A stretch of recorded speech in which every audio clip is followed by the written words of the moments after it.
भारत सरकारच्या आयुष मंत्रालयाच्या वतीने 25 ते 28 फेब्रुवारी 2026 दरम्यान शेगाव येथे राष्ट्रीय आयुष आरोग्य मेळावा 2026 आयोजित करण्यात येणार आहे. या राष्ट्रीय स्तरावरील आरोग्य मेळाव्याचे उद्घाटन भारताच्या महामहिम राष्ट्रपती श्रीमती द्रौपदी मुर्मू यांच्या शुभ हस्ते होणार असून यामुळे शेगाव व बुलढाणा जिल्ह्याला राष्ट्रीय स्तरावर विशेष महत्त्व प्राप्त होणार आहे, अशी माहिती केंद्रीय आयुष मंत्री प्रतापराव जाधव यांनी शेगाव येथे घेतलेल्या पत्रकार परिषदेत दिली.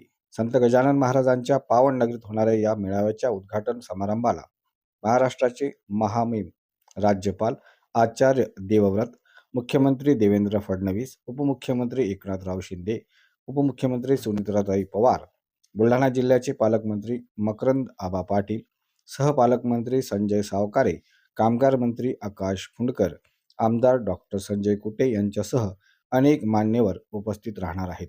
या कार्यक्रमाचे आयोजन अखिल भारतीय आयुर्वेद महासंमेलन यांच्या माध्यमातून करण्यात येत असून ही संस्था देशातील सर्वात जुनी व प्रतिष्ठित आयुर्वेदिक संघटना आहे. या 4 दिवसीय आरोग्य मेळाव्यात आयुर्वेद, युनानी, सिद्धा, सोवा, होमिओपॅथी, निसर्गोपचार व योग या आयुष उपचार पद्धतीच्या माध्यमातून नागरिकांची मोफत आरोग्य तपासणी, निदान व औषध उपचार करण्यात येणार आहेत. तसेच विविध आजारांवर तज्ज्ञ डॉक्टरांच्या व्याख्यानांद्वारे मार्गदर्शन करण्यात येणार आहे.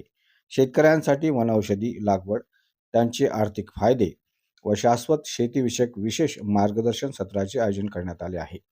या मेळाव्यात देशभरातील नामवंत आयुष औषधी उत्पादक कंपन्या सहभागी होणार असून आधुनिक संशोधन, गुड मॅन्युफॅक्चरिंग प्रॅक्टिसेस तसेच औषधी प्रदर्शनांचे आयोजन करण्यात येणार आहे. या मेळाव्याचा लाभ नागरिकांनी, शेतकऱ्यांनी व रुग्णांनी घ्यावा असे आवाहन केंद्रीय आयुष मंत्री प्रतापराव जाधव यांनी केले आहे. नारायण दाभाळे, अजिंक्य भारत न्यूज प्रतिनिधी, शेगाव. अशाच महत्त्वपूर्ण बातम्यांच्या अपडेट्ससाठी अजिंक्य भारत न्यूजच्या पेजला फॉलो करा आणि सबस्क्राईब करा. Thank you for watching.